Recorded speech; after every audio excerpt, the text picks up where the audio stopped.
खबर शामिल करते हैं लाहौर से। मोहसिन नकवी का शहर के मुख्तलिफ इलाकों का दौरा, बारिश के बाद की सूरत हाल का जायजा। निगरान वजीर आला पंजाब मोहसिन नकवी ने लाहौर के मुख्तलिफ इलाकों का दौरा किया और बारिश से पैदा होने वाली सूरत हाल का जायजा लिया। मोहसिन नकवी ने Gaddafi stadium, main boulevard, Gulberg, garden town, model town और दीगर इलाकों का मुआयना किया और निकासी आब के अमल का जायजा लिया। मोहसिन नकवी ने इंतज़ामिया और वासा हुक्काम को निकासी आब का काम जल्द मुकम्मल करने के लिए हिदायत दी।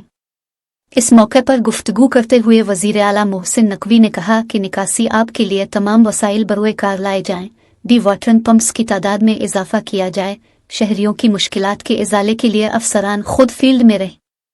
मोहसिन नकवी ने चीफ ट्रैफिक ऑफिसर को भी फील्ड में मौजूद रहने की हिदायत करते हुए कहा, ट्रैफिक रवा दवा रखने के लिए तमाम ज़रूरी इक़दामात किए जाएं, शहरियों की मदद के लिए ट्रैफिक वार्डन फील्ड में फ़ाल अंदाज में फ़राइज़ सरअंजाम दे। उनका मजीद कहना था कि बारिशी पानी में फंसी गाड़ियों को फौरी निकाला जाए और शहरियों की मदद में कोई कसर उठा न रखी जाए।